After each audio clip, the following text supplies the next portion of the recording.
you the floor and let you work your magic.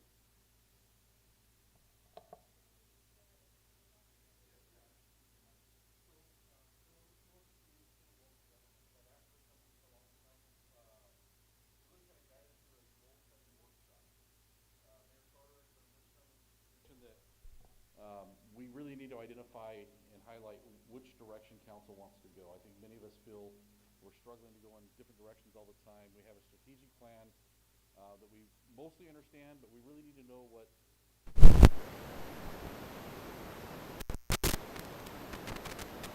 today.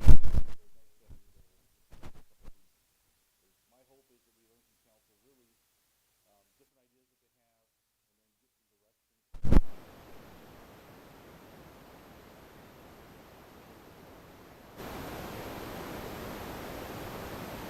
Our budget discussions, be able to appropriate monies, appropriately to meet those goals that the council has, to make sure that we're all marching in the same direction collectively to bring those ideas to fruition for the city and for our residents.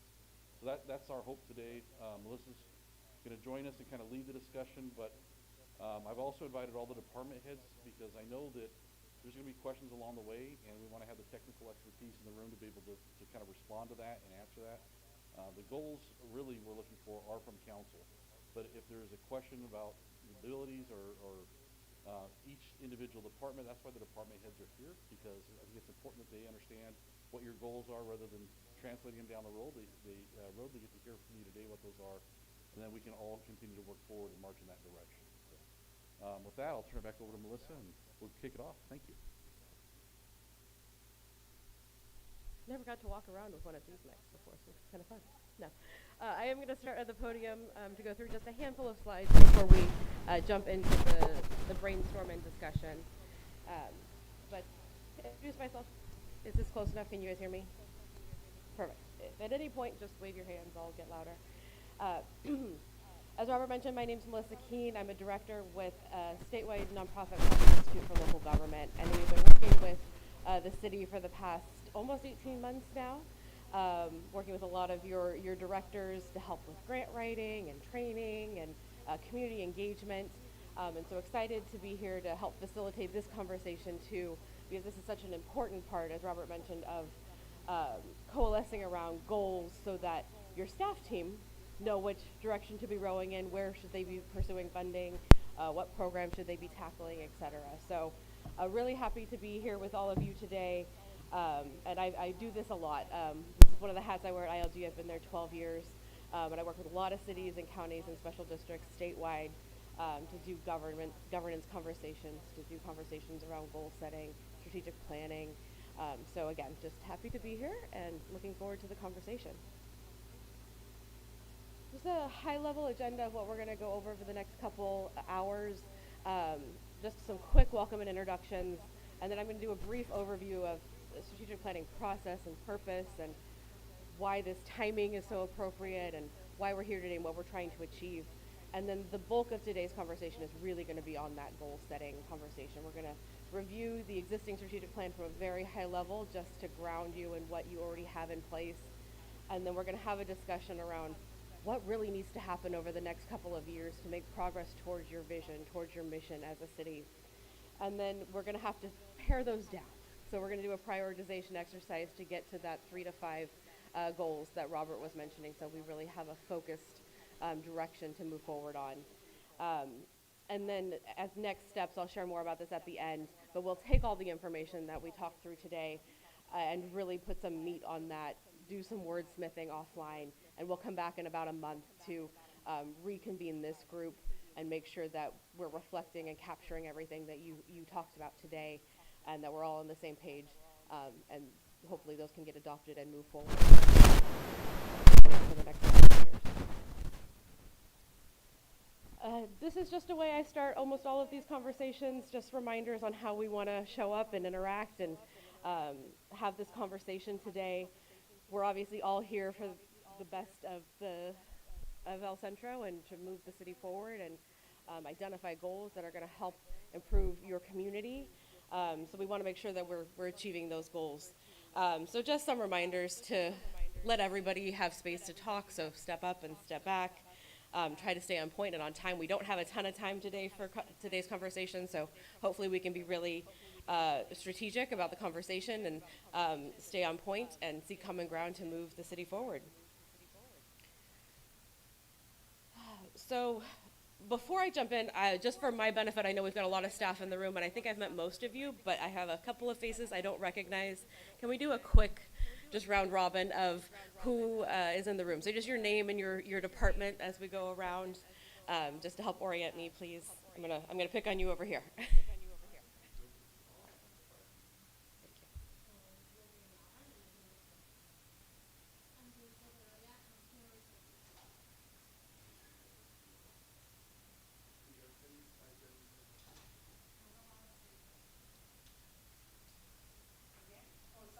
Yeah, sure. Just quick introduction.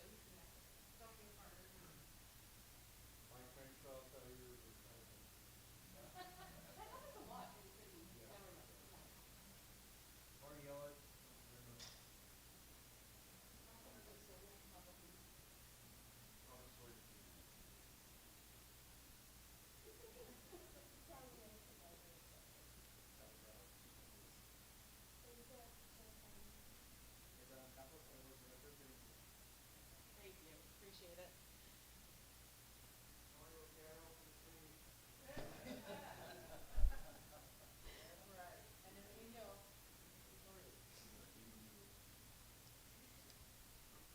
Okay. So to jump in, we're gonna just high level talk about why we're here, why this is important for the city and for cities all over the state. So this is a quote that I like: "A goal without a plan is just a wish." So we're really here to, again, identify those goals so that we can create that action plan, that implementation plan to make progress on those goals, to make progress towards that vision. So we can really ground that in some measurable outcomes for you all and some tracking outcomes for you all as you move forward on these goals. Some basic elements of the strategic planning process, and to clarify, we're not going through a full strategic planning process today, obviously. We're really just trying to identify some midterm goals so that you can continue to make progress on your existing strategic plan, as well as account for changes that have happened since you adopted that many years ago. So this is kind of a circular process, as you can see. So you all as council, obviously, you set the policy direction. You're aware of that. You figure out the vision for the city, where you all want to go, and then you set those goals to make progress towards that vision. So how will you get there? How will you make progress? How will you get to that long-term vision? After those goals are in place, then there's that implementation piece and that strategy and action plan on how we'll get that done. What are the tactics, the measurable tactics that are going to make progress towards those goals? And then you monitor and evaluate that and make adjustments as needed. So having information on your staff reports that say this connects to strategic plan goal X, or this is really important, especially as you're going into your budgeting process, so that your goals can be budgeted for that staff time or for any capital pieces that may need to be involved in that. Making sure that you have the goals in place to inform the budgeting process, the fund capacity, and do that implementation piece. We can talk at the end or at the next meeting, but thinking about how you all want to get updates on the goals as progress is.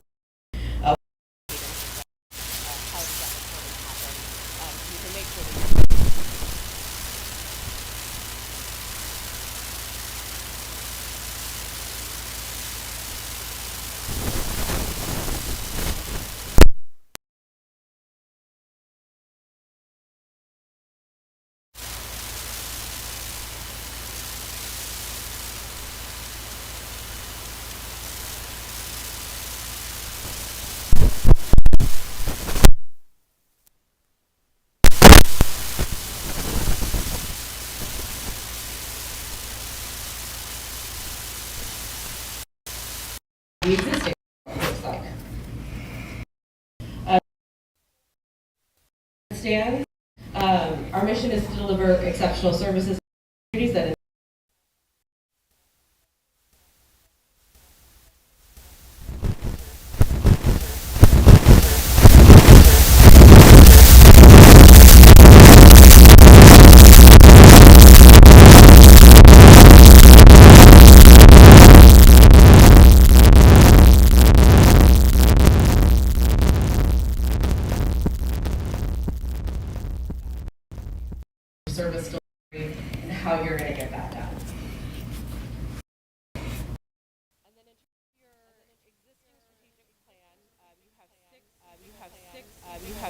You have six. Uses starting point and a refresher. So goal one is financial and governance stability and sustainability. Environment.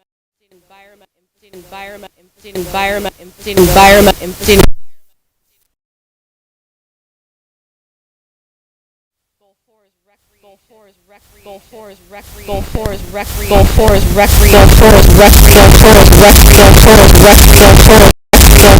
Six is economic opportunity. So there's a number of tactics under each one of these goals, but these are the broad focus areas for the strategic plan. And I put these up here because types of from you all today.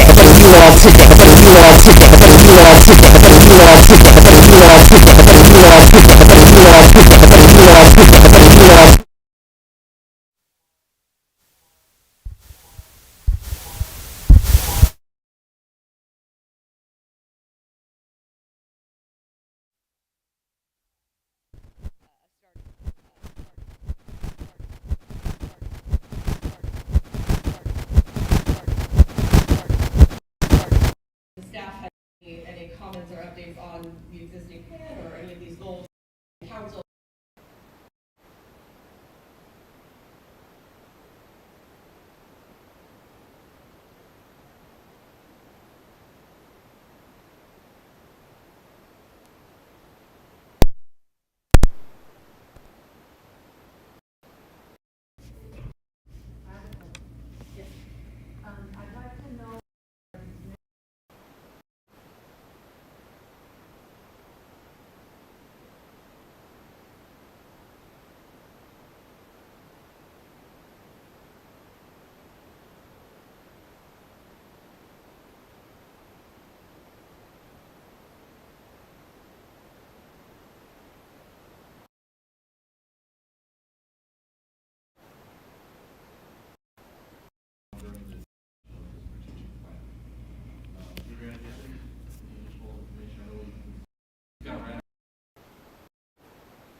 Areas, and it's turned out great.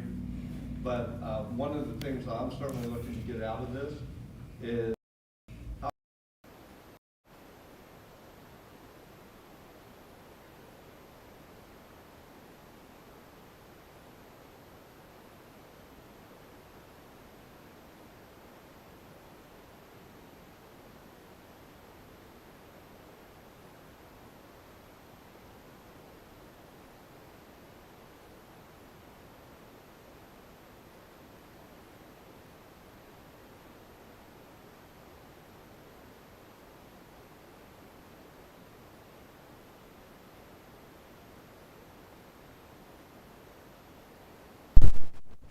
certain commitment, funding, and all that. So, but it also makes it difficult to obtain when they're like that. So I would, and I know that the objectives are under here, So I would like to spend a little more time on the actual objectives, because those are this is a great wish that we want to make sure becomes a reality. At least in my eyes, I see this as something that we need to make sure happens, from a financial standpoint, so we can get some of these other ones accomplished.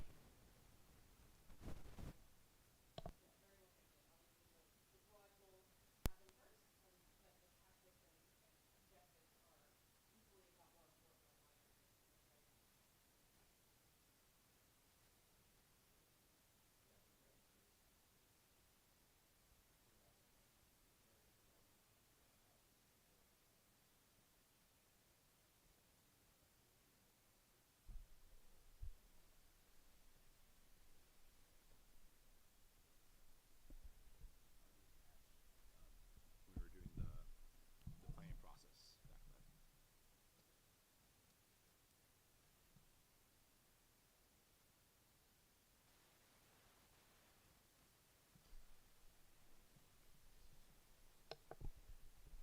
Oh, thank you. Just on this process also, is it on? Yeah, I guess. There's on the goals, there's a specific action items, and that's maybe something that we can get direction, because under each goal there's already specific deliverables. Action item 1.1 for public works is review existing water storms, solid waste water rates, which we're in the process of doing. So maybe if we can get direction, maybe on the priority of those action items, are we still at near term, mid-term, long-term on the specific items? Or add new goals, maybe we can get a staff level direction, or council, maybe that's an idea. So, I'm sorry. So one thing, we can do this, and it's a great exercise, but I just want to have a conversation. If you say, hey, what is the direction? I'm going to ask you, what's the number one thing we got to accomplish in your, tell us. What is it and why, and how would we get that across the line? We get so wrapped up in all the backup, the background, all that stuff, and you lose us. You probably lose everyone, because this is your world, and that's where, and in community development, that's your world. Part of number 6 or number 5, which is the beautification and all that, that is right up that line. So again, in every one of your departments, me personally, I'm sure the council, I want to hear just a true, look, if I had my wish, if I had the ability to do, this is what I want to accomplish during my time as a department head here, this is where I think we need to go. And then we can say, yeah, we can do this, or no, we can't. We don't have the funding for it, or we don't have the manpower for it, or whatever it may be. Then we can start solving a problem. I just don't want to get into this, have a conversation to have a conversation, and then it's still, it's a very big thing. Is if each one of you say, hey, if I had my brothers, here's number 1, number 2, and number 3 I'd like to get done. And I think it can be done. Leave out the ones you don't think that can be done, because that's going to be a waste of your time and ours. What can we get done? You know, and I know there's short term and there's long term, right? This is so if we get 2 or 3 of the short term goals across the line, will that support the longer vision of that? So I guess that's what I'm kind of looking for, because you say, look, council needs to give you direction. I'm not the expert in any of this. Some of this I got some groundwork on, but I am going to count on you guys to say, look, honestly, if we could do it, this is what we need to do. These type of things in here is be thick-skinned, us too, and let's just say it for what it is. Let's. This is not. I know it's a council meeting, but in a strategic planning, I mean, sometimes things need to be said that can't. You know, I may say, hey, no wait. Are you as efficient as you possibly can in your department before we start asking for this? And if you say yes, I mean, the facts have to be there, right? So that's going to be for each and every department. I'm going to ask you, are you where you should be with what you have? And if not, why not? And those are the questions I want to get answered in here. I'm sure my fellow council would have their own take on this.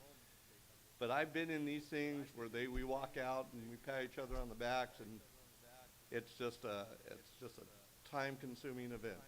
So I want to really get some traction and say, this is what we need in the city of El Centro, and this is what we can achieve in the city of El Centro. We want to be the biggest and the best. How do we do that? Driving, perfect example, and it's not pointing at anything. I got on the freeway today from Imperial to 4th Street, and there's encampments all along and that's Caltrans, or that's these people, or that's ours, or it's IIDs. The problem is that this is what everyone sees El Centro. Period. And that's the thing that we need to solve, is how do we get there?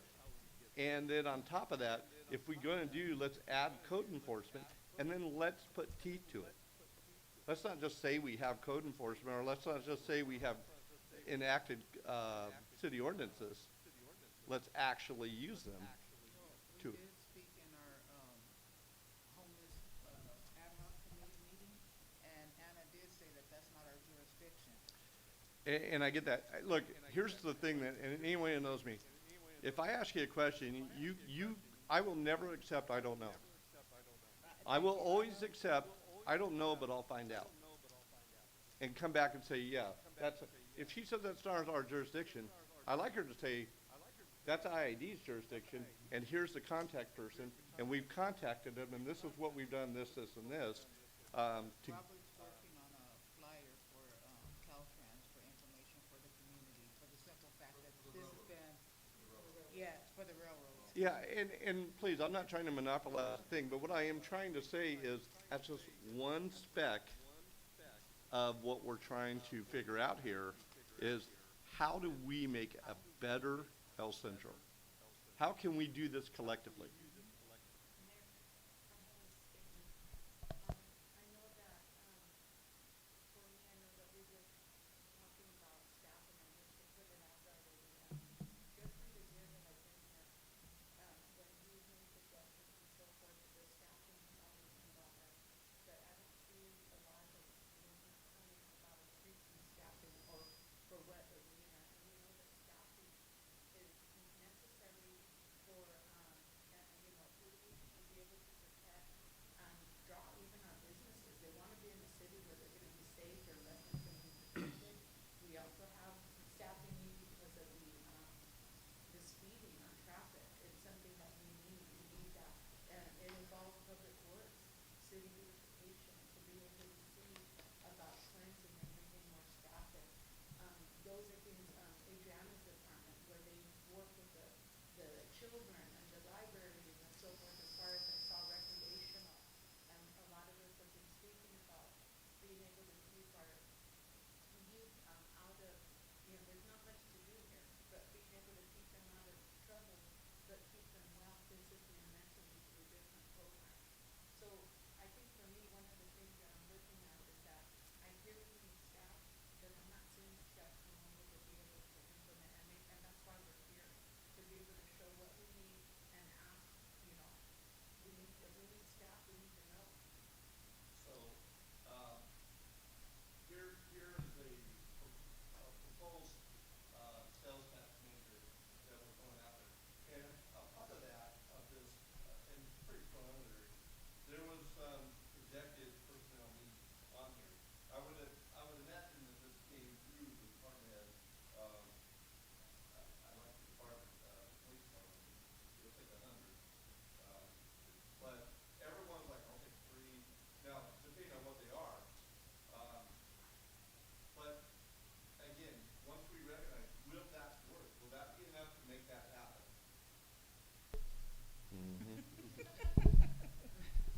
Will that be enough to make that happen? And again, we have a tax measure that we're gonna look at. That's how that's gonna happen. And I'm concerned because we're gonna ask you guys, and we're gonna ask ourselves, how do we get there? And then if we don't have we got the cart in front of the horse here. We're gonna ask for a July new budget, and we're gonna want personnel, because that's what we're talking about.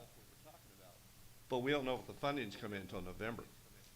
Because, again, I love that, it's just a wish, if it's not. But identifying what I would like to expect out of each department, each one of us wanna to do that, and what you expect out of your own department, then you can tell me, and to get that done, it takes 10, or it takes 5, or it takes 12 or 20 additional personnel. Just giving you one more example, and then I'm gonna turn it over to somebody. We had a conversation, I know it's on the horizon, about the sidewalks. We've had a conversation of, is it the community's responsibility for the sidewalks? Is it gonna be ours? Who are we gonna, maybe we can lower our fees or whatever. My thought was, let's bring on 2 full-time, concrete guys. We could keep them busy in the entire year, and we identify, and that's all they do. They break it, they set the forms, they report, and move on. And yes, the customer may have some fees that they'll have to cover, but we're not paying prevailing wage. We're not paying, and then we're actually increasing 2 jobs. Our streets, hands down, are horrible. The only ones that are nice are the new ones. And I know that we're doing new sidewalks, and we're doing the new handicap stuff, and that's commendable, 100%. But there's so many other ones that are just, we have 2 reins and the weed abatement. We'll go after other people for weed abatement, but ours looks horrible. And so how do we do that? How do we say, you need to take care of yours, don't worry about ours, you just take care of yours? So, and I know that it's gonna take personnel to make that happen. Because if you had the personnel right now, and that goes back to the efficiency and effectiveness of your department, if you had the personnel to make that happen, then the question is, why isn't it happening? So I'm only expecting that you don't have that personnel as we speak here. And so one of the first things I have would, when I want growth in every direction for the city, but it has to be maintainable growth. So, and sustainable. Yeah, and maintainable.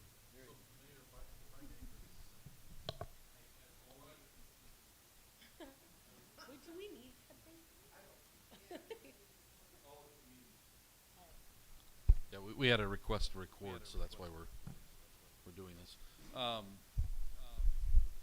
Here's something to consider. So I've heard 2 different objectives from council.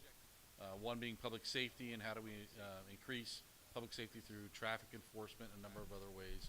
And then another one, city maintenance, upkeep, beautification, kind of, I think the sidewalk comment falls within all 3 of those. I believe everyone in the staff is willing to step up and say, we can tackle this objective, or we can't, and here's why, and here's what we need, or here's what it looks like.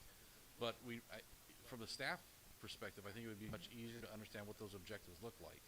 So if we know public safety is one of them, we know staffing is necessary, then the chief can speak intelligently to, this is what I need for traffic enforcement, here's why we're not able to do, here's what our limitations are currently, versus with additional staff, this is what we can do. Sidewalk beautification, you mentioned 2 people for concrete maintenance, and when we have cracked sidewalks or missing pieces or things like that, I think that's a phenomenal idea. But those are the objectives that I think are beneficial for us to hear, and then we can provide that feedback to you and saying, yes, we can do that right away, or here's what we really need to do, and here's realistically a timeline associated with that, if that helps kind of move that along a little bit. Yeah, So, Melissa, maybe you can help us start to rate our priorities, because we've heard, well, we haven't heard homeless yet, but that's obviously a big issue. Sidewalks, streets, safety, and PD, that sort of thing. All of those things are on our minds, all of us. Maybe you can help us, figure out how to rate Yeah, these things, that's exactly why we're here. moving along. And so I want to focus the conversation a little bit. We are looking we're not looking 10 years into the future in this conversation right now. We're looking 1, 2 years down the road. What are those things that you need to achieve? So the actual things, to your point. It's not, oh, we want to eliminate homelessness. That's probably not going to be achieved in the next 2 years. But are there interim goals that we could be focused on in that timeline so that we could make measurable progress in that timeline? So what I'd love to invite, and I've started to hear some of this already around public safety, around sidewalks, around roads. What are those? What are those things? So I'm going to start to take some notes up here so we can capture everything, and then we'll think about the ranking and how do we get to the top tier there. Yes, ma'am.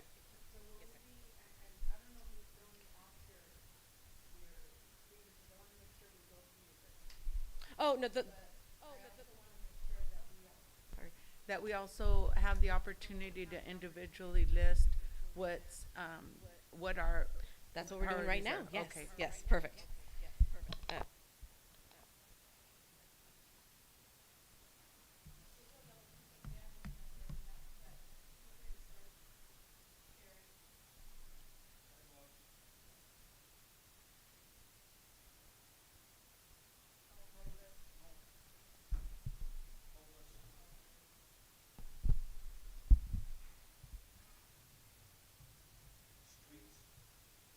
On the homelessness, is it housing? Is it services? Is it all of the above? Well, I think it's all of the above. For me, my thing is, we move them from one side of the street to the other side of the street, and then we say we did something. Okay, but something needs to be done, much more, you know. So when it comes to the homeless issue, you know, I know that many of these encampments are along property that is not within the city's jurisdiction. However, I know that code enforcement you know, even within the past and even recently, they work with Caltrans, they work with the railroad, and also with, my mind just went blank. IID. Okay, well, not so much IID, but it's more so Caltrans and the railroad. I know that they have contacts. You know, it's just putting pressure on them to take action so that they can help us in moving those encampments along or getting rid of them, okay? You know, so that's where that lies. You know, code enforcement has you know, Anna's very aggressive, you know, and I know that she's been successful at this in the past. So I think it's just resuming that and putting pressure on those two organizations to get and collaborating with the city to clean up those encampments. Okay. With mine, I think it's traffic enforcement, traffic laws and rules enforcement.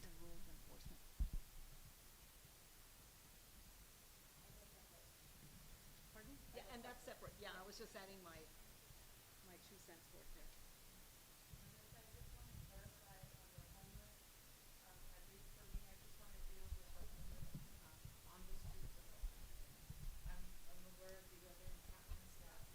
That we don't have jurisdiction of, and that we're working to help them see that we are like other cities that they patrol in need of their services to help us, meaning Caltrans and so forth.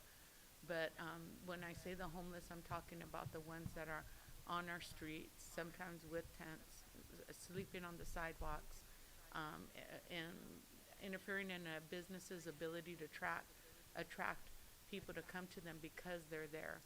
And so this affects not just what we've been called mini Skid Row, as other cities have, but also self-employed people trying to make a living.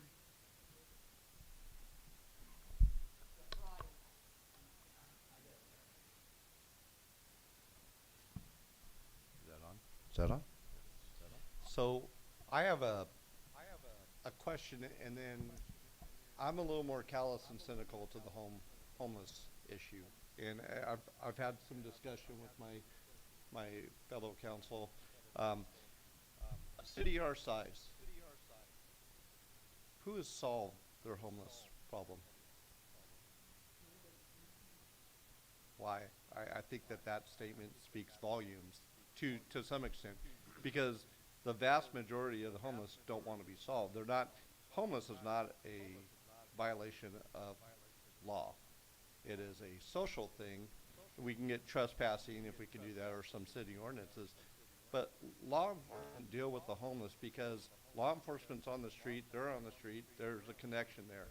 But they're really tied, their hands are tied on what they can and can't do with them, to move them from these businesses to go. And to move them to one side of the street or the other, that's the ebb and flow of humans. And so we try to give some options for them, but the vast majority, of my experience, doesn't want it. And so it kind of leaves me into, we're going to put a lot of time and effort, and look, I'm as humane as anyone. If anyone needs help, I'd be the first to want to give them that hand up. And maybe there's a way that we can do that, but I truly want to know who has solved this problem, and who has solved this problem with the resources that we have and the type of city that we have.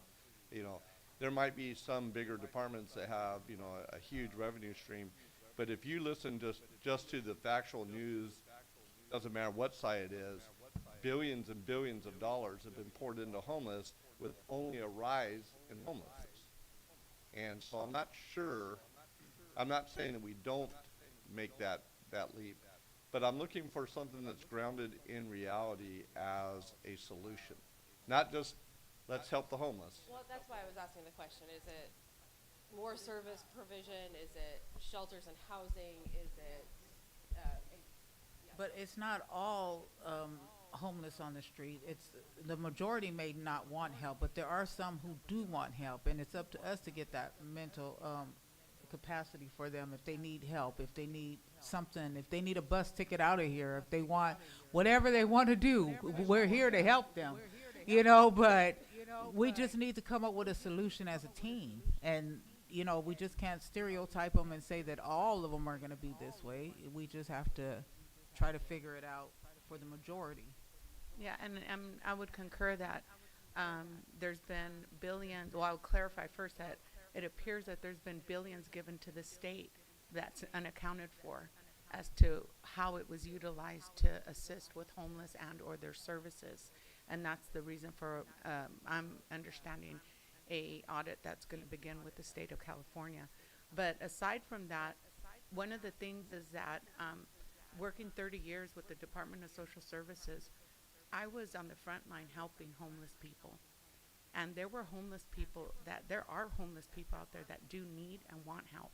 And we were able to assist them with referrals and all that as a social service agency.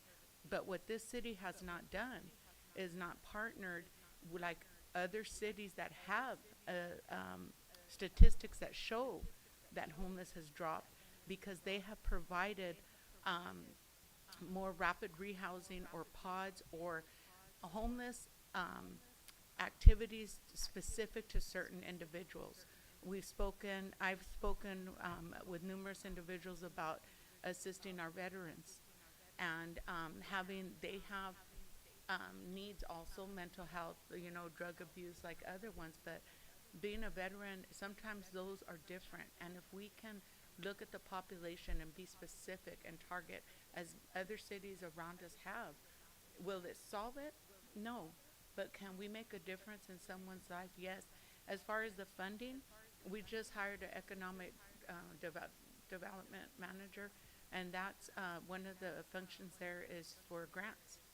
And we have the IVCCC, and I think they'd be more than happy to partner with us as a city to be able to apply for some of these HAP funds that are coming out, and be able to, not as a city administer it, but partner, because these people are our residents. I know that an individual that I know was upset because he was allegedly told that he would go to jail if he continued to feed the homeless. I understand that we have a day center that feeds, but you know, sometimes people aren't part of an organization and they have compassion. And I know that they want to help And can we help everyone? No. But if we can help a family, if we can help mom who ended up, I just spoke with a woman yesterday, ended up having all her finances taken away by a husband who left her with her kids, trying to get now on welfare after she was self-sufficient as a stay-at-home mom. And those are the people that I know that we already have some resources, but we need to, as a city, to address those needs. And I know that I've been told over and over this past year, nobody here wants a shelter. Nobody in El Centro wants a shelter. But yet the residents that I spoke with and I continue to speak with say they want a shelter. Now, I'm not saying a big one like in some of the cities that have multi-stories and so forth, but I think if we can begin with a veterans village or something more specific, that we can make a difference and be able to move on from there.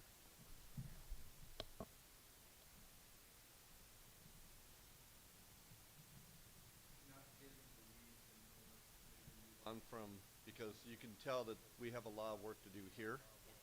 We are looking at creating a committee, hopefully on the third of a Veterans Wellness Committee, and then we can certainly slide that as a part of the agenda. I'm always 100% behind that part. Well, I'll have this conversation separately. Are you ready for a few others? I heard somebody say streets, so I was still ready. Streets. So the paving. Prepare. Sorry? Yes, Okay. paving, prepare. Street maintenance. What's the name of our program? Smart. We have a Street Saver as a program, The name of your program, the software. Street Saver. Street Saver.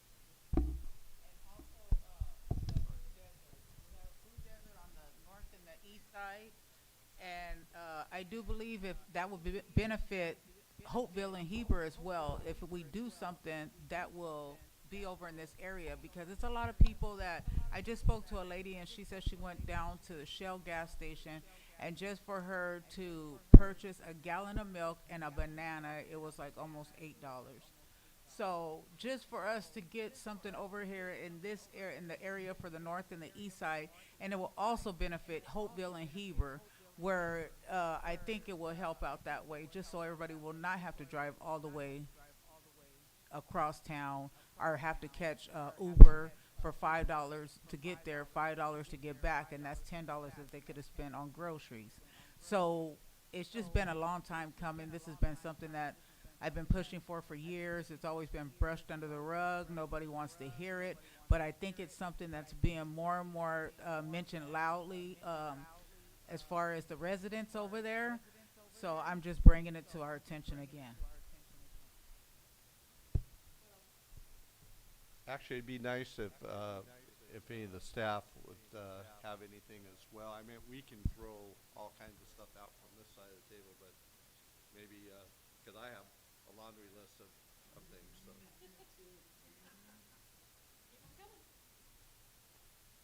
Employee wellness?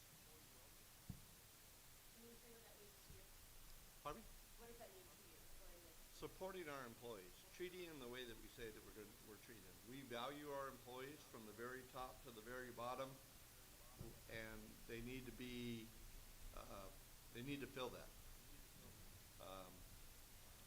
I'll be the first to say that I think that we've built our city somewhat on the backs of our employees.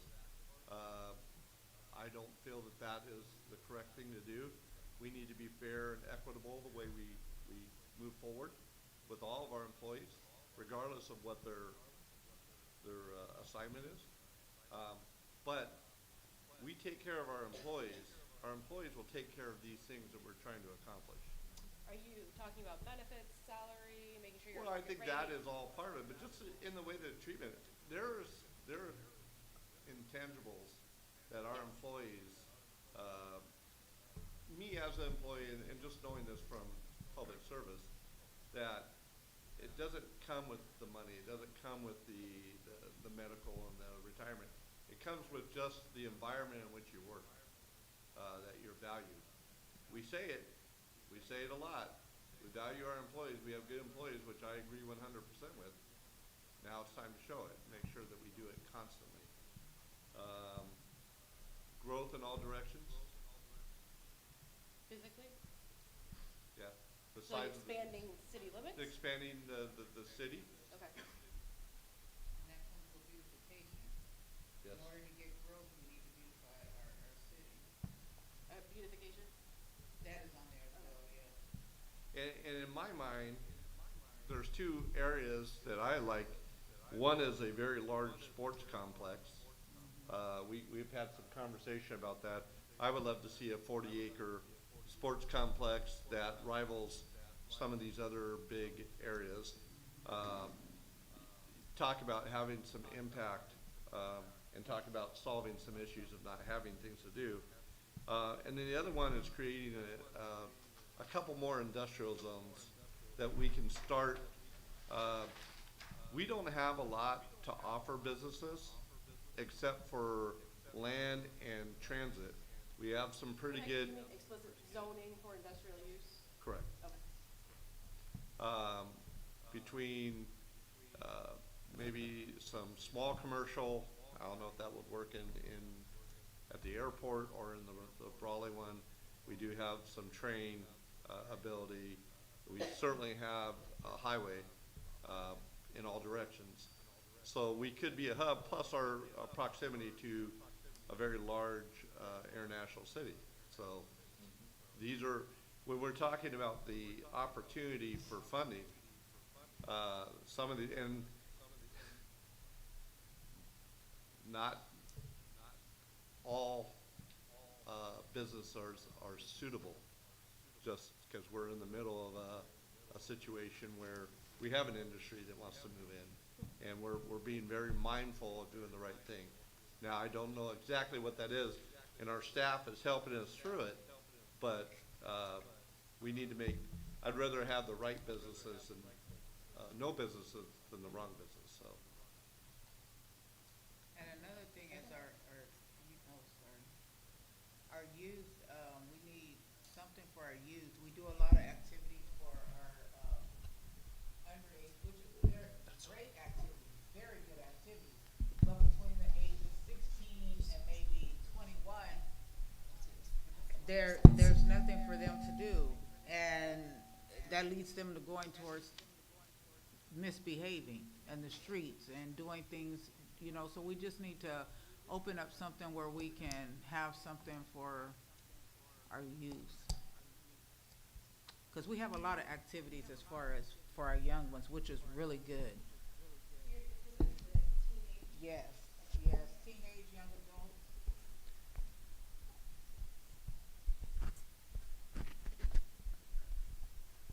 I'm not sure if it's, I think Mike touched on it, but I just want to touch on it again, is being able to increase, expand our economic development through incentives and especially fulfillment centers.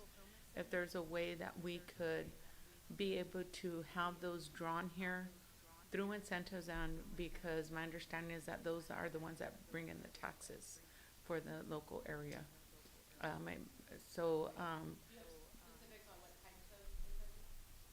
No, that's what I want to discuss. I do have one, but I didn't bring it with me. I got it in Sacramento last week.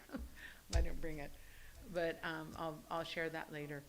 And but any incentive that we're able to offer that would be a draw for big business to come in, as Sonia was stating about the food desert on the east side, we also have the individuals that live in Countryside and the other areas that are stating that they need some type of grocery store over there. And we need to be able to address those as well. So what can we do to make them, make it more attractive for them to be here? If it involves, like he said, or someone said rezoning, we can rezone. Whatever's gonna benefit the residents who are in those areas. May I say something? And, So, you know, as long as I've been on the council, I mean, this is, you know, I know I've been a proponent for economic development and growth within the city. But in order to accommodate and sustain that, we have to then have the infrastructure in place. you know, that's where the new southern pump station comes in to accommodate the growth to the southeast of the city. You know, the new Imperial Avenue extension, you know, to accommodate the growth to the south, you know, and, you know, one of the things that I've been thinking about is like in order to continue that project, you know, the funding is of course, you know, vital in order to complete, you know, the next phase and then the last phase in order to complete that route through, you know, the south end of town. Now, I know that once that is completed, you know, and even now, I believe that there's been a lot of attraction there to, you know, for new business. And, you know, as we all know, the tax revenues are really what is a major source of revenues, you know, for the city. So that's where, you know, I think, you know, we have to have the infrastructure and lay the infrastructure before we can then, you know, continue on with the path of growth. Okay, so To clarify, infrastructure, infrastructure, like roads, for example, you sewer, know, we just water, had et a cetera? presentation on the water, Okay, so all plant, of- you know, all it's of just like, okay, so, you know, that's going to need some work in order to sustain, you know, more, not only, you know, to sustain what we already have, but to sustain any growth, okay? The roads, you know, I mean, it all comes together in terms of, you know, improving the streets, you know, extending, you know, to the south, extending to, you know, new housing developments are, you know, something that we're trying to attract into the city. We've already, oh my gosh, what's the term? We annexed, you know, some, you know, property that's on the south end of town in order to attract more residential growth. You know, but in order to do that, we had to lay the infrastructure, you know, to sustain that growth. You know, so that's what I'm driving at is making sure that we're good on the ground and around, you know, before we start to expand, because then how are we going to sustain that growth? Okay, and it goes along, you know, it trickles down because it also goes into having enough employees, you know, to sustain, you know, the growth, having another fire station to sustain, you know, the growth. And so, you know, this is, it all comes back full circle. So that's, you know, I think right now at this point, laying the infrastructure and making sure that it's all been improved is what's the most important. Is that not, Abraham, what's already going on? Yeah, so thank you. That's a great point. I want to first of all thank you for the comments. I think this is what I was trying to hear earlier. Is once you tell us your general needs, where I'm hearing sidewalks, streets, that is related to public works, growth. Now that gives me a good idea to give you some feedback. If and actually to make a point that we have an advantage in the water side and the sewer side, that we don't have to wait for the proposed sales tax, because that's still an unknown, right? But if through the next process, as was presented through the water and wastewater master plan, if that funding that comes in later from the rate study gets implemented, that already funds water and wastewater for all that capital improvements that need us, including the staffing. So in this budget cycle, we could add staff on the water and wastewater side, not waiting for the sales tax, because the sales tax doesn't provide any funding whatsoever for water and wastewater projects. That's a separate fund altogether. So we have that opportunity now, or pretty soon will be, to start working on the projects. And as such, as you've heard, with the staff we have and the needs that we have, there's quite a bit of challenges in staffing. It's not just my department. I'm sure that every department will have the same issue. Is when I've heard of maintenance, we have to first, at the very minimum, and my recommendation would be, is staff enough at the very minimum to maintain what we have.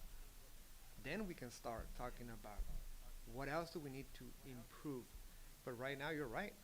I wish I could have staff to go out there and help with overgrown grass that's over by A Street as you go over the overpass, or weeds on even Hughes or on Broadway. I see them, but we cannot go out there. Right? Just this week, I sent an email to Angel. I think I CC'd Sawyer. Is I'm having to, instead of clean once every week the alleys on staffing. I said, I'm sorry, we cannot accommodate that. We're as Public Works. We're just gonna have to clean the alleys once every 2 weeks because we're low staffed. Uh, we're bare bones or less than bare bones when we're fully staffed based on the current budget. But being able to defer staff to actually go stripe our streets to make it more beautiful. Make sure that all of our signs are changed because at night maybe they're not as shiny as they should be sometimes. We have some safety safety items out there that are priority, but we get deferred because of an alley cleanup, an encampment, or some trash litter, which is we get the cost on those, but it's detracting from our core mission of basic safety maintenance infrastructure. So what a lot of the concerns that I've heard is on the maintenance side. That's streets, that's general fund. So that's would definitely benefit from the general sales tax initiative to be able to fund more staff on that end. We've grown our city by a factor of whatever it is, 2 or 3, and staffing at our streets division has not grown in any way. I'd love to have folks to go and replace sidewalks. I love that idea of 2 dedicated individuals to do that. That'd be a huge cost savings on the residents. That if the city does pass a sidewalk ordinance that says you need to help us out and you need to change the sidewalk in front of your house, it'd be a whole lot cheaper if we had an established rate at the city with our staff to go do it than having them to go out and contract out. That's a lot better for the residents, a way to partner with them, but we don't. And it's always been a factor of the general fund, right? How much can the general fund absorb? So it's just basic maintenance. I agree. We have different manholes and water lines and sewer lines. We need to address all of this to attract growth. So in Imperial Avenue Extension, yes, we're always going for grants. All of that has cost $0 to the general fund. All that expansion on Imperial Avenue. On Southern Pump Station, is enterprise fund, no general fund impact. We spent ARPA through the infrastructure.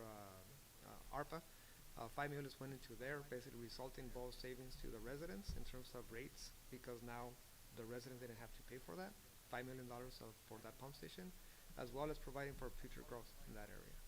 So we're always partnering at a staff level for grants. We bring millions of dollars in grant funding. It's a lot of red tape. We need staff. We have dedicated staff just managing. One thing is applying. That's the easy part. Absolutely easy part. As hard as that is, that's the easy part. Keeping the life cycle for 2 years after, 3 years after the grant is received, plus the legwork months before just to be able to apply for it. A single grant is a 3-4 year commitment. And the reporting. So you're right. So you'll see requests for staffing, and the level of service or the expected level of service of our city has gone up, rightfully so. I truly believe we're the gem here in our county at the very minimum, and we can always do better.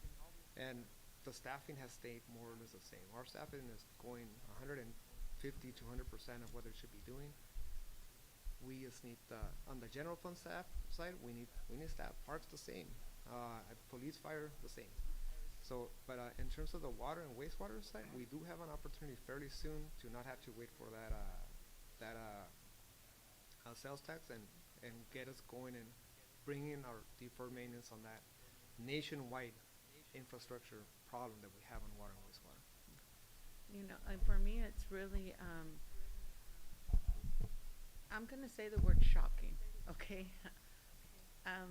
Looking at how the city has ran, and I'm not being, don't take it personal, anyone, but, or maybe it's council, I don't know, but I'm shocked to see how the city has expected so much with growth that's happening, with the number of staff that it looks has been just the same as everything changes. I think one of the, I'm gonna use police department because that's one of the ones that I saw. I think the last time the staffing was looked at was I'm gonna say over 10 years, the numbers were based on over 10 years ago and, or longer, So 20 years ago, or 20. more than 20 years ago, you had 52 sworn officers.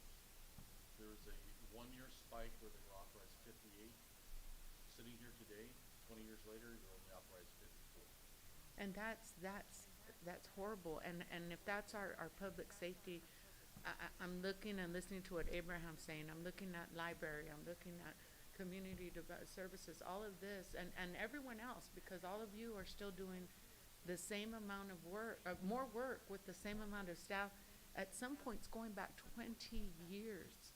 And, you know, I'm really grateful that this council was able to bring temps to a permanent status, because that also was shocking. I've never seen that before, not for that long of a time. And that's why I'm saying it's important. I know, you know, we do talk about the general fund, the reserves and so forth, but what good is it if, when going back to what Mayor Crankshaw said, when we're looking at employee wellness and they're expected to do this work, that probably by this time now, if we did an actuary study, would probably be another 2 people doing that one job, or 1.5 or something. And how is that hindering us from being able to move forward as a city for progress? Because somewhere down, it's affecting somewhere down the line. It's affecting beautification. It's affecting growth. You have people, I'm sure, that are doing stuff that's outside their job description, yourselves included, just to be able to keep the department going. And this for me is to be able to say, you know, we did it with temps. We need to know what you need now, 2026, to be able to make the city run efficiently, effectively, so that we can go forward and do what we need to do for our, not just our employees, our residents, and our future employers that are gonna come and be a part of our city and community. So just touching on a little bit more, in '88, we had 48 sworn in at the city. So, big jump up to 52 later on, I guess. But we were either grossly over our personnel, or everybody, everywhere I know, has done more with less. That's been the world in which we live. And it is a domino effect. And Abraham brought up some really good points. I would love to see the city grow, but first I'd love the city look in my world. And I brought this up twofold. In my world, we're a desert city with a big interstate running through it. There's other cities to the north of us, Indian Wells, some of the nicer cities up there. How do they do it? And it's, you know, it's funding. It's funding. And it's the personnel and it's stuff. And then right next to them, they have cities that don't look as nice. So, and that happened as well. So when I'm envisioning El Centro, we absolutely can't grow until we beautify ours. And we can't do that without our personnel. So if we're looking at our factors, we really want our personnel, our services to get up to speed. Because this is where we fell way behind, at least in my thought. And I totally appreciate each and every one of you, because you're doing more with less. And you actually, some of you don't know any better. Some of you guys, just that's the way it's been your whole career. Others, we had, I truly believe when I had 6 officers out on the street in the late 80s, that was enough officers. We don't have that now. But we doubled our population. And then we have transit population that comes through businesses and stuff like that. And that's just one thing. Each and every one of you have a different thing. The need for technology, which is just crazy. And then you hit another thing. These grants are wonderful, but that's the one-time cost. The reoccurring cost of what gets us over and over again, and they always fall off the staff reports because we want the grant. We want to achieve what we want to achieve. I was a department head. I would keep out what I wanted to keep out and put in what I wanted to put in, and get what I was trying to get out of the grant. But there are, you know, hundreds of thousands of dollars that adds to our budget each year, each time we do something like this. And there's warranties if you want to keep it in play, and software that doesn't get supported after 5 years. And so now we're pivoting every time. And I know that that's the world we live in. So how do we get there? I want to hear from department heads saying, look, if we could just do this, we could get where you guys are trying to get to. I mean, it doesn't do any good if we just sit here and say, yeah, this is what we want. If we can't find a solution to how to get there, and it's achievable for you guys, could we hire 50 people right now with our budget? So that was Come on. the question I was going to ask. So I have sustainable staffing model on here because I think that that's what we're getting at. I'm going to be quiet and let you talk for a while. Sorry to cut you off. And I think I know the answer to this question, but is the staffing challenges a virtue of you don't have approved positions? Is it you don't have funding? Is it you have approved positions that you can't recruit for? A combination of all three? Maybe Robert can speak to this. Mostly a lack of funding. Okay. Sustainable, ongoing funding to be able to add qualified staff has been a struggle, I think, for most cities, but Yeah. I work for a It's nonprofit. really- I get you. it's compounded down here. So we add staff through grants, or we add, Right. you know. So limited term. You can have a 2-year not contract employee, but a 2-year limited term kind of. Well, we've had some of that, but mostly we've added 1 or 2 a year. And then, you know, one of the things I'll commend council on is there's been a salary study done, and working through implementation on that, you know, will allow us to have some competitive wages to be able to not only recruit but to retain qualified staff. I think that's key.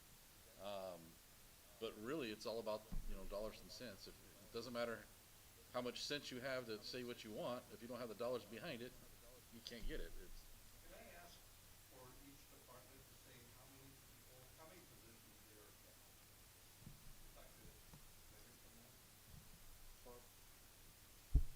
Just in general, I mean, your whole department. I believe my department is of 80. We're probably 5 to 10 down right now. Currently vacant, funded but vacant. You're going to challenge me with some math. So I would estimate 12 to 14 positions. Funded. Yeah, funded positions that yeah. So currently we have 4 vacancies at the police officer position, 1 at dispatch, 2 CSOs, and then we have 2 maintenance workers. So yeah, we have such a wide variety of positions that we're trying to fill.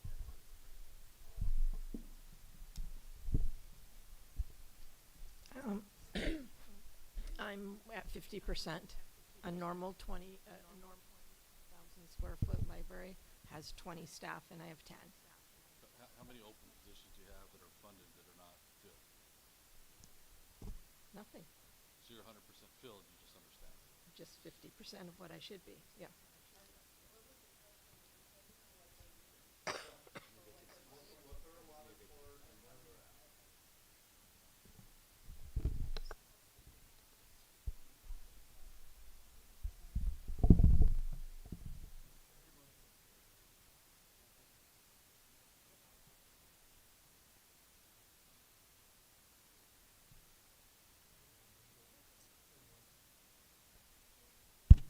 We have 12 positions and 0 vacancies. We're 4 and 0 vacancies. We currently have 4 vacancies. 41 sworn staff, 3 non-sworn staff. We have approximately 5 to 6 vacancies.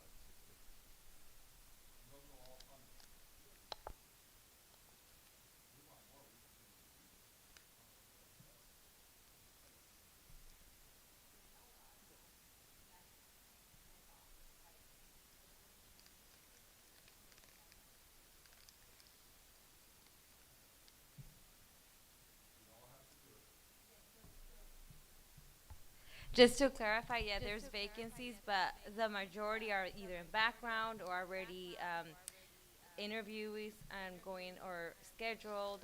So not necessarily that they're just vacant and there's no movement. Just to clarify.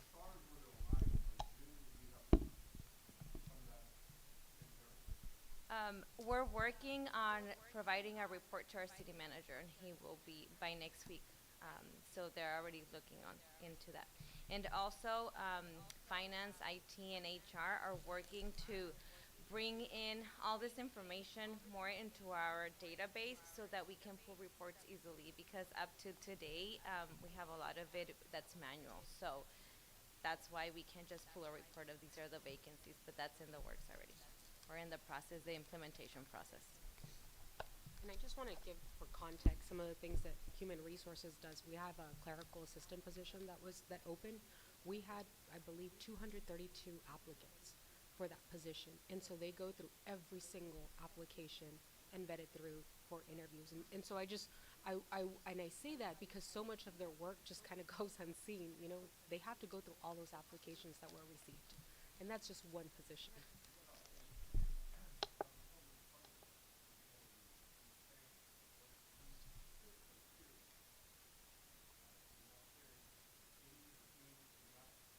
Tiering any of the 232, or they just 232 people apply and you have to put it all on a table and look at them? Or I guess I'm trying to figure out the streamlining of it. Yeah, so they come in through NeoGov. The latest one, it was a secretarial assistant, and it was over 300 applications, so 320 something. So they do have to review each one because that's required by law. And once they have all the ones that have minimum qualifications, then the hiring supervisor has to decide which ones are to be interviewed. We literally, sometimes we recommend maybe up to 10, and that will take an entire day. Okay, thank you. Okay, I want to make sure we're capturing all of the ideas. So I also heard you say technology. So I've added that up there. I think that's a broad. Well, I'm big in technology. I was like, I'm sensing some sarcasm. Is there anything specific for, that's your technology, yeah. Anything specific needs from a technology perspective that we should flag? There's so many.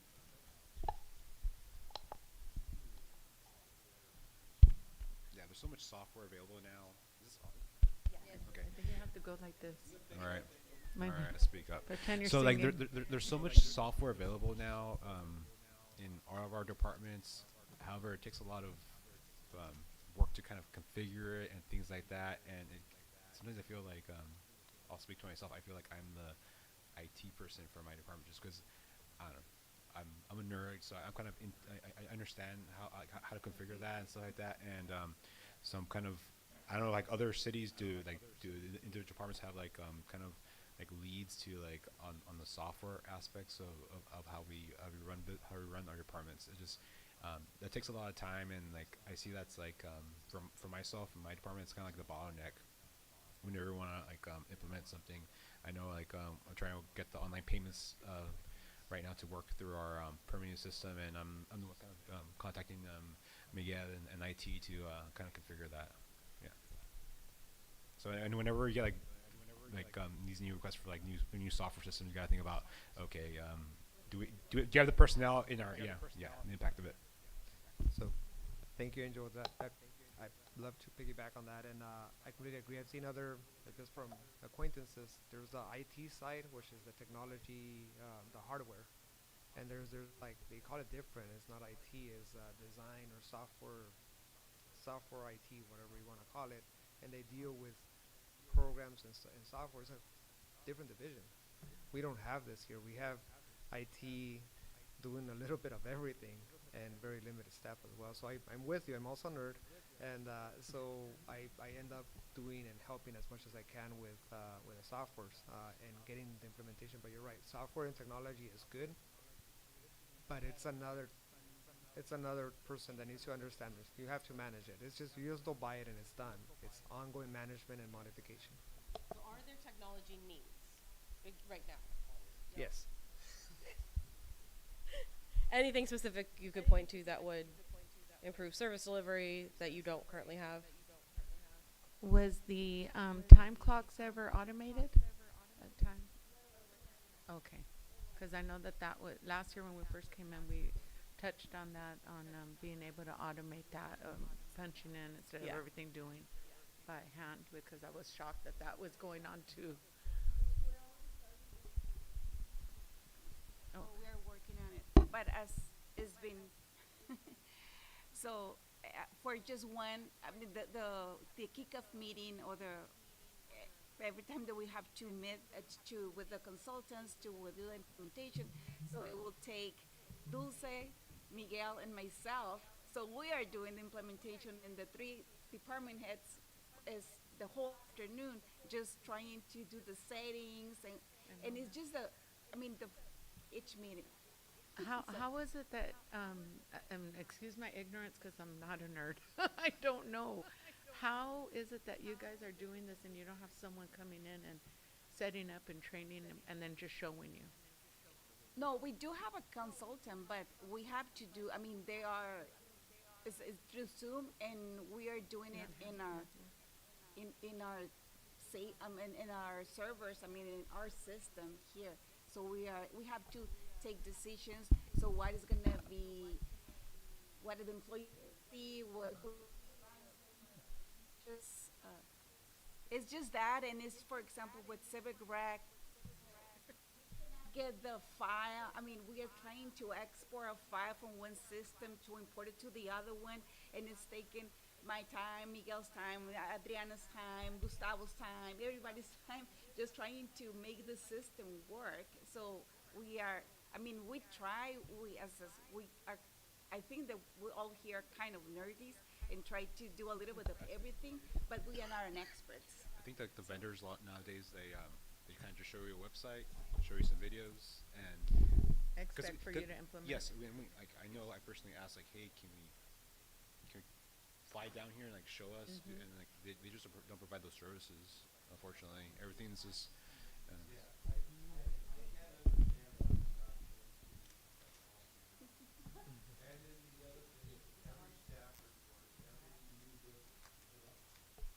There? Yes. This is gonna be a wonderful addition to our department, and it's gonna speed up things. I haven't heard any of that. Eventually, when you figure it out and it's running at the capacity at which you thought it would be, it was, but no one was saying that right now. What a headache, what it is to try to put together. You're putting time and effort into something that was supposed to be, and again, I'll dig in here. Somehow we were able to run a city, many years ago without any of this. And so now for reporting requirements, it makes sense maybe that you should be able to hit a button and it tells you how many openings and stuff like that. We're not there yet, but we need to be there so we can move on to whatever it is. So how far out is this going to continue to be a strain on you guys to get this technology dialed in so you can move on and it works in the way that you had intended it to do? I think it's going back to IT and modernization. I remember when IT was Fire Station 1, right? And I think the stories go that firefighters were IT because somebody knew how to do it. But we've kind of come a long ways from there, but I think we need to focus on software side and implementation, because I agree. I would oversimplify in software if setting up an Instagram account or a social media account. What is your name? What do you like? Who are your friends? How old are you? There's all these questions, right? And then do you want this app to work with Facebook or whatever? Do you want to share? These are all settings, right? That times 1,000 is setting up something at the city. You have a software, you have the template, you have the tool, but you gotta make it work for you. And that's where we as department heads, we're the ones tasked with that. And the concern and the problem that we have as a city is the department heads are the ones that know this. If a department head goes or moves, nobody knows how that thing works. Right, so we need to be able to have a centralized location, and maybe it's an expansion to IT, or maybe it's decentralized where each department has a software expert as it relates to that department. Because even at Public Works we have multiple softwares. At PD they have multiple softwares. At Fire, and maybe IT is not the central location. Maybe it is where every department has a software or IT person for their needs. So, just so you know, yesterday I was in Lowe's, and this thing snuck up on me. Computer robot. No, this is Sally asking me how I can turn on the mic. Yeah, and as soon as I got done being scared of it, I walked away and it turned around. But that's roaming the the damn box stores now. Brave new world. So beware. Okay, I just want to make sure we're not missing anything from our list here. So what else do you guys have? I know you came in with lists. Some of you want to make sure we capture everything.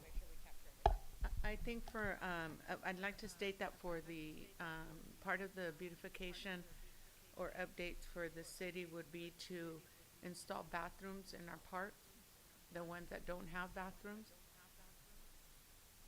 And also to ensure, to install playground equipment designed for our special needs disabled residents, so children, so that they can also play in all our parks. And I believe the one next to the fire station does have ADA inclusive, and I'd like to see that in Buckland Park and at the other parks as well, just so that every child that lives within the city has access to be able to play with their siblings or friends. I would like for us to finish projects that we have already started. Like, I know that it's been a long time coming, but 6 years already. Completing projects that have already been started, like Gomez Park. Yes.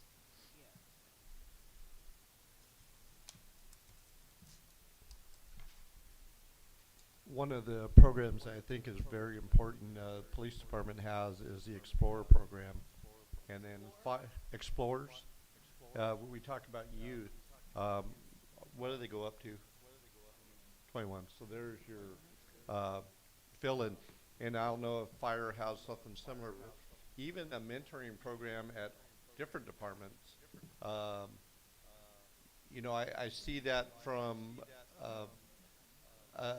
a different, from the IBC standpoint of it, that people come in and, you know, they can do some internship.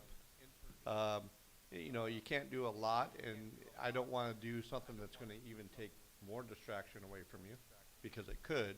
But certainly, if you got 12-year-olds who can't be lifeguards yet, but want to find out about the program, at least an orientation day or something that says, hey, look, if you're interested, you know, you talk to the math group, and, you know, finance departments might be a place for them, and do some outreach. When we talk about CTE, the Career Technical Education, and I know that we had something here at the library, I believe, and was it Abraham, or a few people came and did demos? Was it Public Works? Different thing. It was kind of a, yeah. With the students? Right. And so, look, I just think when we're talking about trying to mix city government with our community, it's, you know, some things are fit, some things aren't. Let's do the things we can, and let's avoid the ones we can't, because they just take up airspace. So, again, if there's things out there and programs out there like that, I'd like us to get, you know, kind of wrap our heads around something like that. IT and you know, nerds unite. They unite, and hey, I'm telling you, if they have a chess club in the someplace, they're ready to go. So, but I'm just thinking that is a program that I would like to see, because I truly believe that the Explorer program, and I've gone to a couple of the graduations, it's an outstanding way, not only for youngsters to see if law enforcement is, but also for them to see that it isn't. Because it's just as important sometimes to know what career to check off so you can focus in on others as it is to figure out if this one's good for you. So youth development is a great idea, yes. I want to say, when it comes to our old plan, number 5, city beautification, engagement, and civic pride, 2026 is our 250th anniversary of our country, and no one has kept a constitution like we have for this long, ever in the history of the world. So, short-term goal is to celebrate that this year, and I know Mike's been looking into that. We might be thinking not just 4th of July, but maybe November, Veterans Day. Short-term. I did want to add that we do have some youth programs. For example, at the Aquatic Center, we have a junior lifeguard program that we do over the summer that's very successful, and we partner with AMR and our fire department to do CPR, first aid training. And then we also have the Youth Attaining Leadership Skills, YELS. I actually did some interviews this week, and one of the candidates was one of our YELS and talked about how that program made him want to go into government, and I thought, wow, full circle. So we do have some of those programs. We do them during the summer because that's when that youth is available. And then IVC, we have hosted students at economic development. We do have a student internship program that we have in agreement between IVC and the City of El Centro. That's perfect. Good news. I did want to touch on, stay with me here, please, but I did want to touch on, sort of with the economic development, we have a large pool valley-wide of people ready to work. You know, not everybody's meant for college. And so one of the things that I want to look for is opportunities for vocational training to be able to open up here in El Centro, how we can partner with someone to bring, I know that the high schools and IVROP have some, and others have some vocational training, but not available for adults that may have hit somewhere that they need a different, for whatever reason, either a occupation or they just don't want to go to college. And that's why I'm also pushing for some type of fulfillment center, manufacturing centers, and so forth, because we do have a large pool of people to work. But also, this is the part where I wanted to just make a note of that.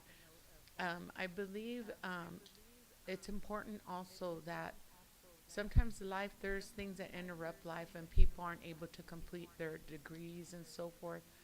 And they begin to get a work experience in a place that gives them the experience, but they don't have the degree.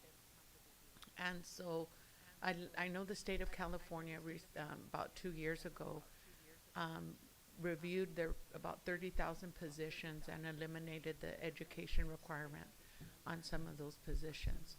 And I'd like to see the city conduct some type of review and be able, it's not going to be all positions obviously, but be able to implement not by position, but something already done. So to be able to protect that, but be able to substitute years of experience for an education.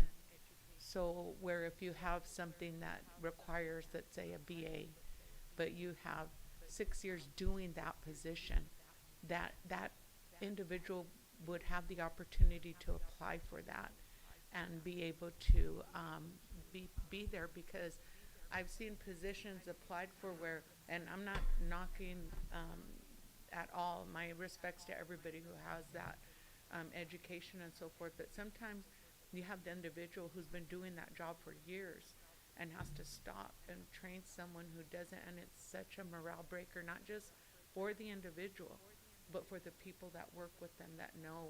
And it usually takes about 2 to 3 years for someone to be able to acclimate to certain positions. And like I said, this isn't, the majority aren't top level, but something that will also help our residents here to be able to compete for jobs, because our jobs are difficult to obtain here.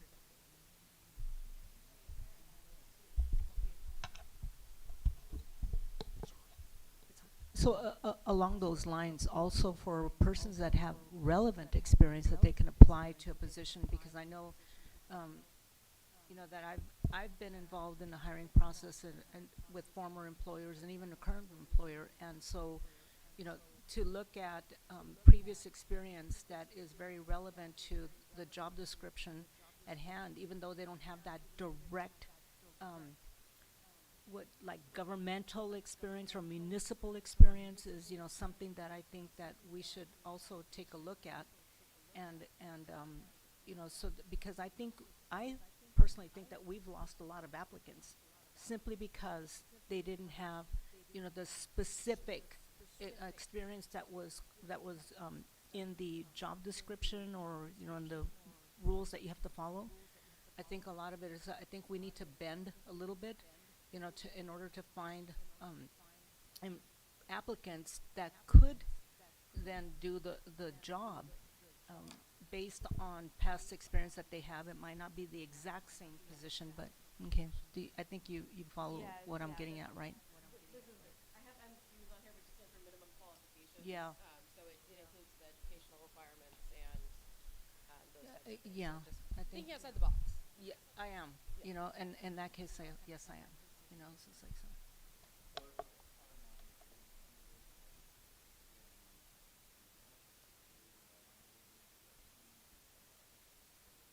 Position, so, there, depending on the position, it's, personally, I require a PhD, which is a public high school diploma for everything that we do, so,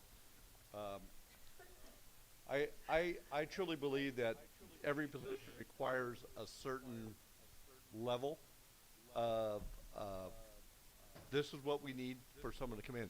I don't necessarily, in my world, there's always been a difference between being intelligent and being smart.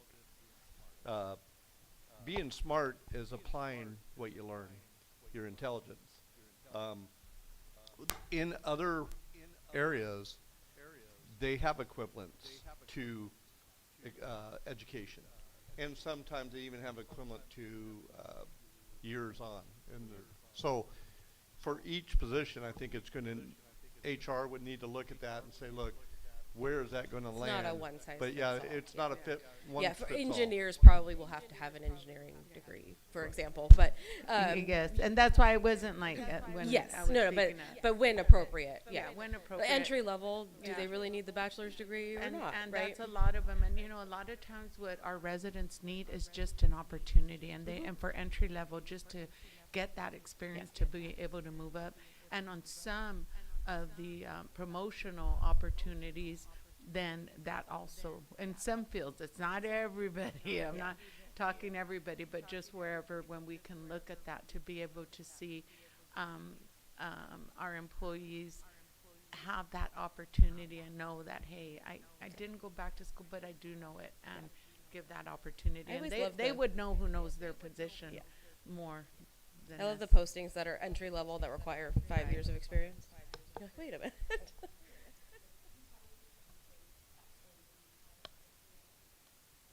That's not on. First one, background checks. A lot of people don't pass the background check. And then sometimes we've encountered credit check. If you're working with money, you have to have sufficient credit. That's been the other one that's been a setback for some people. And then lastly, the high school diploma. We do require a high school diploma for entry-level positions.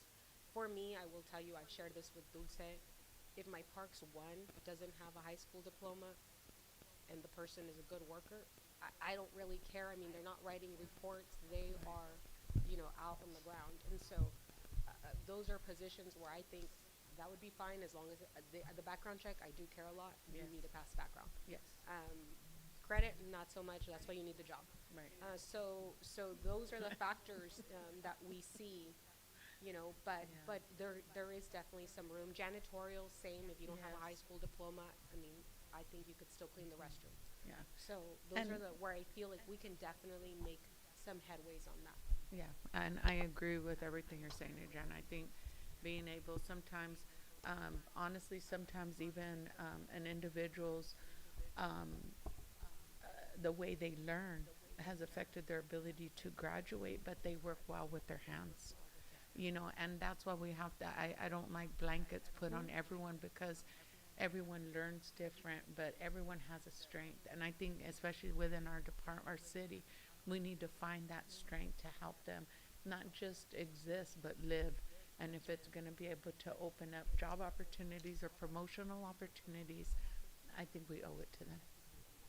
I,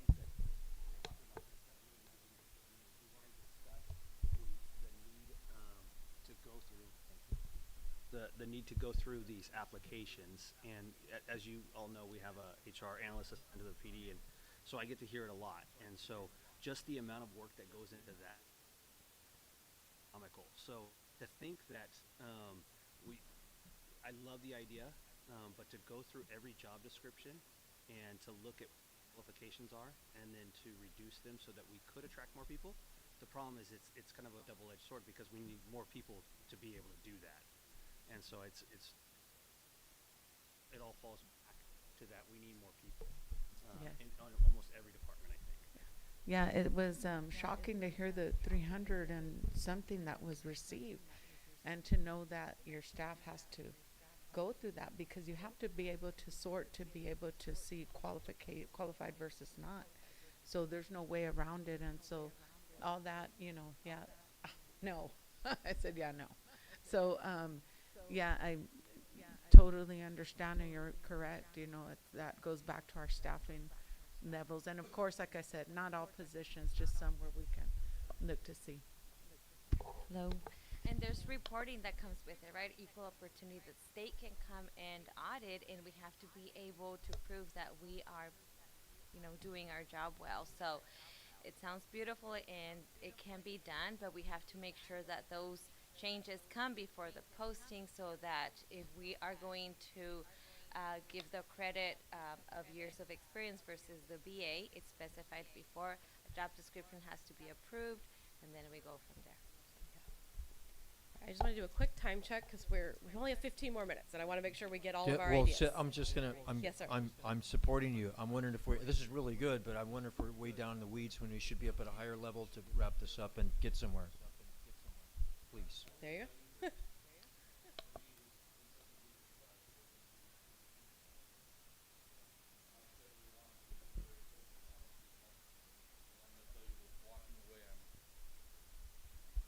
I'm hearing everything that I already knew. We're short-staffed. We need to do more with less. We are doing more with less. But what I think would be beneficial moving forward is to hear. I think we have. Can I see the? I can't read it over there. So when we talk about sidewalks and we're talking about streets and everything else, what would be helpful to me? And maybe we can do this one-on-one if it's not helpful to the group. But I guess I was hoping to say, okay, here's our top, 10, and then kind of whittle it down. So sidewalks, beautification, and then what does each of those mean to you? What's the deliverables that we can accomplish from that? You know, we talk about homeless. We can talk about that for weeks and weeks and weeks. But what are the deliverables that we want to attain within the first of 2 years, between 1 and 2 years? So is it we want to look to secure funding for temporary housing? Is it that we want to find properties and partners to partnership with? Is it that we want to? Is it that we want to work on cleanups? You know, what exactly are we looking to accomplish? And quite honestly, I haven't really heard that. So you're going to be the next portion of this. You know, we talk about public safety. Public safety is very broad. Is it, we want to start a traffic enforcement unit within the police? We can address that. Is it that we want to look at public safety that kind of goes hand in hand with economic growth? Well, that's Fire Station 4 at the south end of the city, so we can grow in that area, be able to provide those services with infrastructure and things of that. So I'm hopeful that a little bit harder and get that you can work through. And I think it's important for all of us to walk away from the meetings saying, okay, this is something that's accomplishable, not just pie in the sky dreams, beautifying the entire city, but what does that mean in the next 1 or 2 years that staff can work on to deliver to council? We're not going to solve homelessness in the one or 2 years. We're not going to solve all of the issues, but here are the key things that we need to work on. I've heard that we needed to work on down on the south side of town, but where do we have that's that we can fit? What economic ideas do we have? And there's been talk about that incentives. Well, let's identify the incentives that the council would like that we can work towards, and maybe hear from some of the department heads on what those incentives are that we're currently offering to match that up a little bit. And again, I'm just trying to be blunt on what I need to be able to kind of drive things forward. No, I appreciate that, and I think at least for me, I'll just hopefully answer some individually as far as the homeless. It would be to be able to be more active in the IVCCC committee and begin to apply with a partner agency to develop a veterans village. That's just my personal preference. Veterans village, to be able to have a pod that would pods that would be able to house our veterans with a community room for these individuals to have services. It would also involve either looking at the land the El Centro already owns, or be able to partner with the county, which I've already spoken with a member of the Board of Supervisors, and we'll be coming with a meeting shortly on that. So we did have round 5 funds that were going to expire. Well, we can still apply, but it's too short to get on it. This notice was given to the city 6 months ago, from what I was told yesterday. But what we'll do is we'll go ahead and begin to work about applying for grants, and not grants, but funding through, well, I guess it's a grant, through CCC, and to be able to implement, and until that opening comes again, have the foundation laid. I know that the city has applied for with the tiny homes, Lotus, the home key, and then also there was another one, the day center. So just to be able to be more involved and come in as a partner, and if we could do that, that would help with that.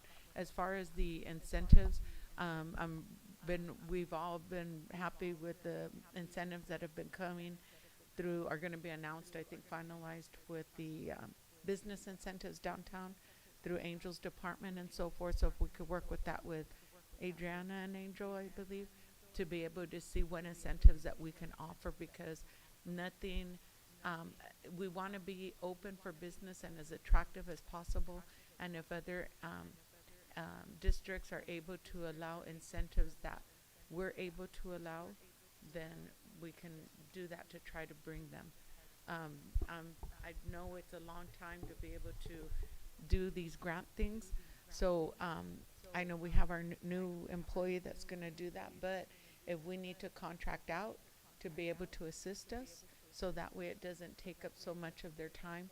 I know that I think you mentioned that ILG helps with grants, and if we can have our lobbyists join us, if we're paying them, we need to give them something, and at the Sacramento level, and go from there.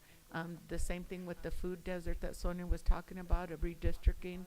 I think the last time you guys went to a conference, there were, I believe, a mini Vallarta or mini Mart, something available, maybe to pursue that, and in the interest of healthy competition, or speak to some of our markets that are here. So those are probably things that I would off the top of my head say that we need to do for that. Look at possible rezoning that, and for see if there's healthy competition that can be done. So to that extent, that's perfect. That's what I'm hoping to hear, because yes, there may be grants that are available, but we don't know that we want to go in. And previously, the direction was we don't want housing within city limits. So there's kind of a change in, potentially, I mean, I don't know what the remainder of council looks like, but, so for us to hear that that's something, and if that's kind of where I'm going, if we can get kind of ideas in the next couple of years, we can start to look at programs that fit into that niche to meet those needs. But without knowing that, we're bypassing opportunities that we see now, but we didn't know what the desire was back then, and that's. So I would say that this meeting is exactly where we were. We were given a list of questions as a city council goal setting sessions and interviews. I had a list of answers. We haven't touched really any of those. So this was more of an improv. So to get this, we're going to have to break it down. I don't know any other way to get to where you want to get to without doing this process. Expectations would be that all this would be given back to us. Each one of us would put our prints on it and then collectively try to come to a consensus, and then on the next one come back and give that direction that you're looking for. To think that that was going to come out of this meeting, I would have never been able to. I didn't know half of the things that others want.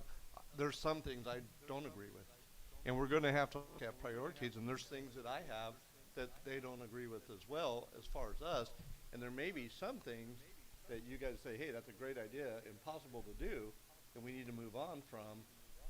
So I want to be grounded in reality of what, it's great to put out there, what we want to put out there, but it needs to be achievable. And in short term and in long term, I'm ready to write 5 pages down and be very detailed about direction for you. I needed this to get started. I couldn't have done that without this type of setting. So I don't know where you're hoping. I know that it would have been nice to be able to do that, but it really had to have this process first. Can I suggest a process for next steps? Sorry to cut you off. Did you have something to add to? No, I just wanted to say, my takeaway from it is that just looking at the list and going up and down the list is where we basically knew where we started at, and that's where we need more employees. In order for any of this to happen with the streets, with, to clean up the beautification, for us to do any of these, you just basically need more employees. So then that leads us to how do we find that money's available to get employees, so that way we can move forward in some of these areas. Because if we don't get employees, then all we're going to be doing is just circling the same circle. Yeah. Quick. I just want to make sure that I'm addressing Robert's concerns and what I'm hearing from you all as a council. Ideally, if we'd had more time, there would have been more homework for you guys to do before we got here. But I think this was a helpful conversation to start to assess the broad themes, because I'm seeing some themes emerging from this. It's homelessness, infrastructure, it's internal staffing challenges, it's youth activation and Parks and Rec. So there's some key buckets of things that I think are coalescing around what I'm hearing from you guys as priorities. So what I can offer as a next step, I'll take all this back, I'll clean it up, I'll kind of bucket it how I'm seeing it, and send it back out to you all. We'll affirm there's nothing missing, and I'm happy to either do individual, Robert or I don't, we could do it together, individual calls with the council to get some of those additional tactics, so we have a broad picture coming into the next conversation where we can really hone that. Does that work for everybody? Any additions to that process? Well, again, and I would imagine this is not your first time doing this, so you've seen cities in. He's good at.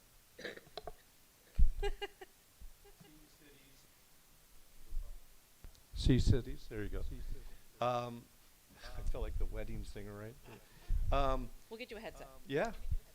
So I would imagine there's some similarities that you're seeing here that you can already kind of have those preset categories in. The other thing is this is not, we're not I guess we are the steering, but the vehicles are you guys. I mean, is it possible if you have this and this? Some of these things we can do. Chief, Brown, could you start traffic enforcement unit right now the way you are, or if you had all your bodies filled? I don't know. I don't believe so. Based on staffing levels and needs for response to calls. Okay, so you would need to go on and beyond what you're approved for to make that happen. Yes. And that's going to be the situation for each. Do we need more technology? And if so, do you need another body to this software thing or something like that? Or, who's knocking on our door business-wise? I know I missed the meeting yesterday and I apologize, but who's knocking on our door to get in here?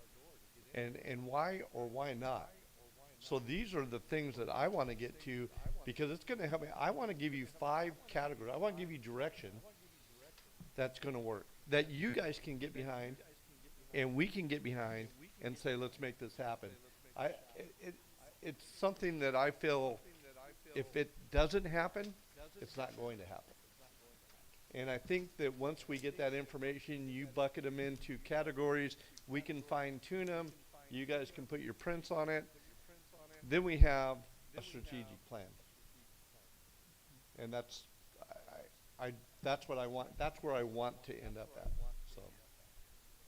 I would also say just real quick, I know we got to go, but we did touch on the infrastructure and safety and on the youth. And so if there's a way that we could get, I'm going to just say numbers as far as the 4th fire station and a regional sports complex. Oh, for what the city. actual, like what it would Yeah. cost or what it would take. Yeah, to see as far as maintenance and so forth like that, if that's possible. So let me If make it's sure I possible. understand what you're asking for. Are you asking for a cost for construction, a cost for ongoing? Would it be, it would be both? Well, A so cost for construction and ongoing? one of the things that we've discussed in the community enhancement task force is to go out to fund during this budget cycle to go out and look at not only a feasibility study but cost to construct, kind of like what was done with the police department, to determine what those overall costs were, and then come back to council and try to determine how do we do that? Is it through bond? Is it through Measure P as a funding source, or a combination there of both, which will probably be likely.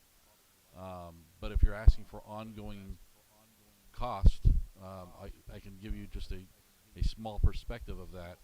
The police department's prior gas budget, and Chief, I'm going to turn to you on this, I think it was about $1,500, $1,600, and now we're at $4,400 or $5,400, $5,500 for natural gas because it's a larger facility.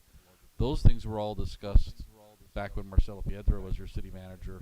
All that was planned out, and it was discussed, it was brought into action. But as I sit here today, I see the looks on everybody's faces. It's new news, which it was old news when we talked about the construction. So there's going to be significant costs with any infrastructure build or anything like that. And how do we sustain that cost maintenance-wise and so forth?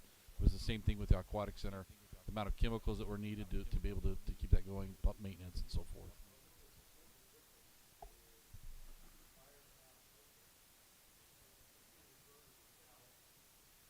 We're going to be required for responses. So it's on. So it's as long as we're moving in that direction. But I'm 100% behind Abraham on we can't actually expand out in any direction without fixing what we have right now. Yeah, that's what Sylvia was getting at. And that's being done though, right, with the southern pump and? As it yes, as it relates to water and sewer, yes, but that we're in terms of streets. What I've heard today is more general fund related, which is streets, sidewalks, and all of that. So one thing that maybe a deliver and going for Robert, just to get more into, we all know what we want. I think we're all on the same page. As even as department heads, we know the needs out there. How do we pay for it, right? We know that there's a cost. And other areas, whether it's general fund or sales tax or special assessments or lighting and landscape districts, there's varies. So we jokingly said other areas is the golf courses or the casinos, and that's actually a true statement. That's how they keep up their locations. We don't have that here, obviously. We don't have all those Melorusas or CFDs or special assessments. Is there a way to create a special assessment citywide for beautification? That's probably not gonna fly. But where we come into that sales tax, and the advantage of it is a big majority of the sales tax is paid not from El Centro residents, but from our surrounding communities or from Mexicali. So there's a huge leverage benefit of doing a sales tax. And maybe it's a sales tax for beautification and maintenance and staffing and fire station. Is how do we come up with funding? Because at the end of the day, this is all about funding. We know what we need, and we can deliver what you want. How do we pay for it? And maybe that's the deliverable. How do we pay for it? So in the 90s, a real quick point, we were trying to make a decision because the city was going through cutbacks. And the decision was, do we try to make our city more attractive to attract businesses, or do we cut back on all of our services? And things kind of fell apart, and we elected to do both. And it just, again, doing more with less. So they really didn't get the appearance. That's when we started doing, the projects with the interstate and the rocks and beautifying some of that area. But that was the dilemma back in the mid-90s when the budget was extremely tight and there wasn't a lot of grants. And again, grants are a one-time wonderful thing that leaves you with a reoccurring cost of a budget. So, but we're on the same page as far as funding. Yeah, and I just want to, there's a little bit of a chicken and egg conversation going on here. It's, we need to know what it takes to do this before we can tell you what we need, and the staff needs to know what you want to have direction. Funding, it's going to take funding to do literally everything that we've talked about here, right? And so I think what the end goal, to hopefully synthesize what Robert was saying as well, is find those top tier priorities, and then it's, okay, now the staff has direction to go figure out how to do that. Is it grant funding? Is it additional assessment fees, perhaps? Is it sales tax? And so then they can run with that direction, because it's a narrowed focus instead of knowing that all of these things need to get done, right? So how do we pare that down so there's more focus to address that funding need, if I'm capturing, Robert, what you're saying a little bit as well. So, okay, I know we are over time. So we've got a lot of work to do before we come back together. But I can turn this piece around pretty quickly. I'll get this condensed for you all, and then we can work offline to either have one-on-one conversations, do it via email, whatever is most comfortable and expedited for you all, so that we have a full picture with more of that detail coming into the next conversation, so we can really nail down where we want to go. Robert, anything to add to that? Okay. How long will the next meeting take? I think we may need to dedicate a little bit more time to the next conversation as well. So I don't know. I need to map it out to tell you how long. Or are you asking when? Both. Okay. We had talked about end of February, I believe, as timing for the next conversation, which should give us enough time to do all of these pieces in between. We may need more like a half day, I'm thinking, if we can make that work. So we'll look at calendars and see what we can schedule. Yeah, I thought this was a half day too. I'm surprised it ended at 3. Originally. Yeah, I think there was a little bit of miscommunication on that.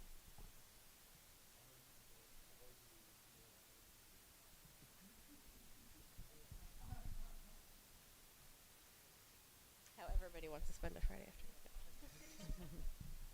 Well, thank you very much for this is so we can count on Jeff and make it happen.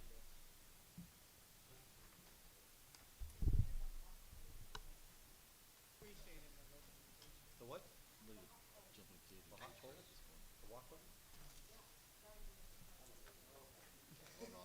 Team building. Team building. All right, everyone's getting tattoos. Are we adjourned, sir? We're adjourned. Is the meeting adjourned, sir? Oh, meeting's adjourned.